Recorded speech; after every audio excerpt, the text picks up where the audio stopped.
Just like the average girly, I love a high quality fitted t-shirt, but just not for £48. So in this video we're making a Skims dupe t-shirt. We can learn how to make this for dirt cheap from scratch. So we're going to make this top the easy way, and that is using a top that we already own that we like the shape of as the pattern. So I folded my fabric in half and then I'm folding my top in half and laying that on the fold, and then I'm just grabbing my chalk and marking out the outline of that top. Mind you, I'm creating a top and not the bodysuit, so as you can see I haven't marked out the bodysuit at the bottom. I'm just marking a straight line, and I'm going to use my ruler to straighten that line even more. Now I'm just going in and adding 1/2 inch seam allowance to the entirety of the top, and then we can cut that out.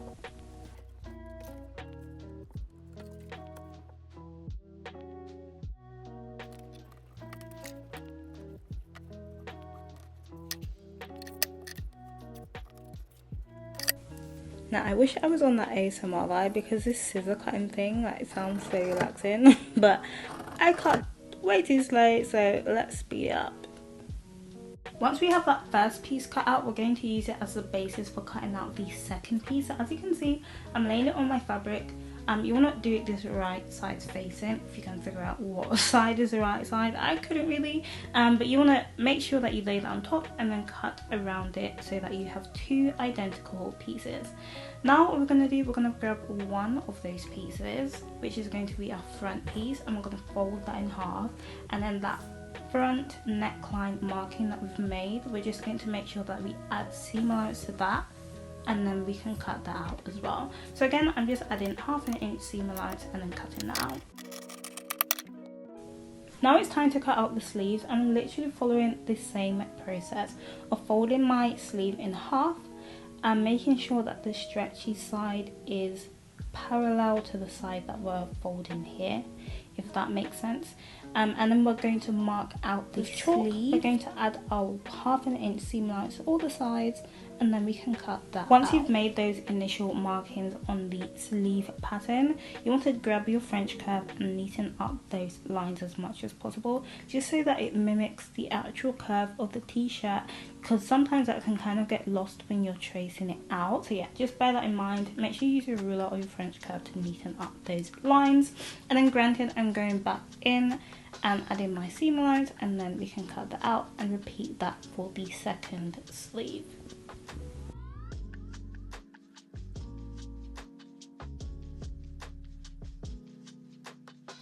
Now we have all our pieces, and we're going to start by working on the bodice piece. So we're going to grab our bodice piece patterns, or the top patterns, and we're going to lay it together right sides facing. And the first thing that we're going to do is stitch or pin along the shoulder and then stitch that. I've used fabric clips just because it's what I had on handy, and then it stops the fabric snagging if you are like using fabric pins alternatively. But yeah, you can use whatever you want, and I'm just pinning those together or clipping those together and then stitching along that line. Once we've stitched the shoulders, we're going to open up the top like this, and then we're going to start by grabbing one of our sleeve patterns, and we're going to fold that in half and find that midpoint. It helps if you mark it with chalk or make a notch, and we're just going to line that up with the seam for the shoulder as well. So we're matching the center of the sleeve with the center of the shoulder. So many S's. So we're going to pin that or clip that in place, and then we're going to pin all the way down on one side, as you can see, and then we're going to repeat the same for the other side.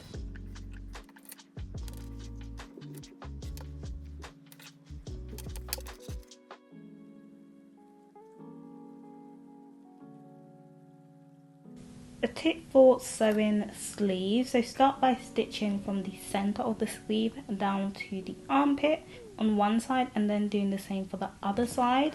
That way it comes out so much neater and so much more accurate. And granted, we have two shoulders, so we're going to repeat that for the other shoulder as well. And then we are going to stitch that on our sewing machine. I've used an overcast machine or an overcast stitch rather, for the majority of these stitches for this top. If you don't have an overcast stitch, you can use a zigzag stitch on your regular machine. And then granted, if you have a serger, you can just use that instead.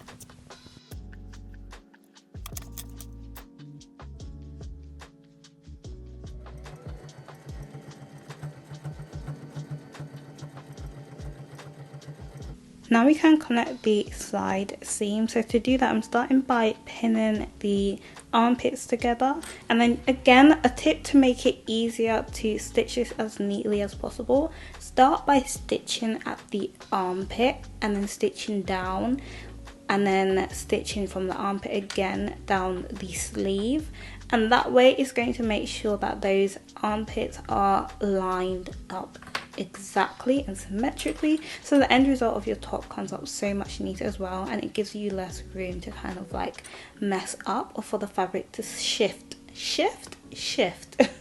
while you are stitching it. So just adding in as many fabric clips as needed to secure those side seams together, and then we're just going to stitch that down.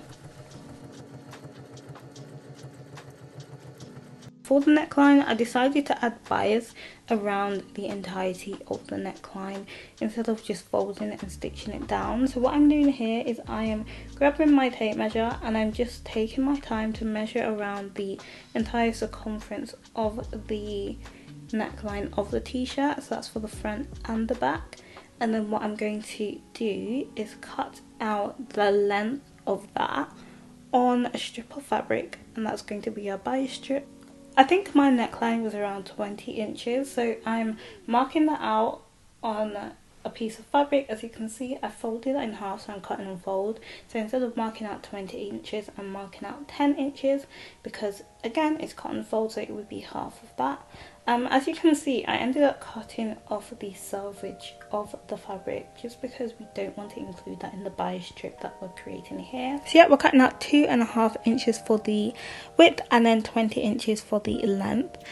Granted, once you have stitched the bias strip in its entirety, the bias is going to be about 1/2 inch wide.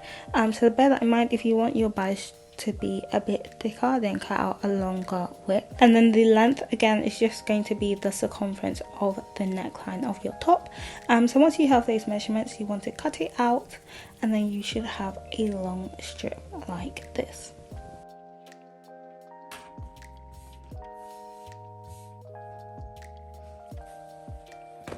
So for this next step, we want to start by finding the midpoint of the strip that we've just cut, but also of the front and back of our neckline. So I'm just marking the midpoint with chalk on the neckline as well as on the bias strip, and I'm going to clip or pin that together first. Mind you, I'm pinning down this way, and then I'm going to pin around or clip around the entirety until the top is connected, or that bias strip is connected at the back. I'm kind of just doing this first to gauge that I've made the bias strip the right length. Then I'm going to go back in, and for the two ends of the bias strip, I'm going to connect that, pin it together, and then I'm going to stitch down. Hopefully the visual helps explain, but as you can see, I'm stitching down to close the bias strip first, and then what I'm going to do is stitch around the circumference of the neckline just to connect the bias to the neckline on one side. And then once I have done that, as you can see, I'm going to trim off the excess just so that we have more space to work with.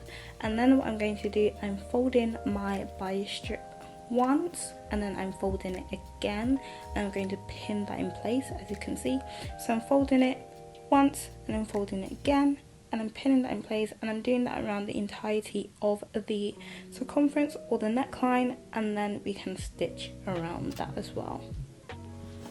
While I'm pinning, I'm trying to make sure that the fabric is flat, so the bias is flat when I'm folding it, just so that there's no bulking in the middle, and that's going to help make sure that the end result once we stitch it is flat and neat as well. So to stitch the bias, I ended up using just a regular straight stitch. You can use a zigzag stitch if you prefer, or twin needle stitch, or whatever kind of works for you here. And now we are almost at the last step. So we've sewn around the bias of the neckline. Now all we need to do by right is hem the sleeves and the bottom. Because I don't have a serger, what I'm going to do first is just stitch around the armhole and the bottom of the top, just with a overcast stitch, just so that it doesn't fray. And then as you can see, I'm coming back and I'm folding up my fabric by 1/2 inch, and I'm just clipping that in place as well.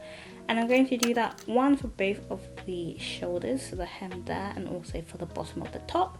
And then I'm going to take this to my sewing machine and stitch it with a twin needle stitch. And literally that's all there is to this top. What I would say is try it on. If you need to adjust certain parts, then make sure you adjust that to suit or fit you the way that you want it to. But this top is literally giving Skims. Let me know what you think about it in the comments, and make sure you check out this sewing tutorial next, and I'll see you over there. Bye guys.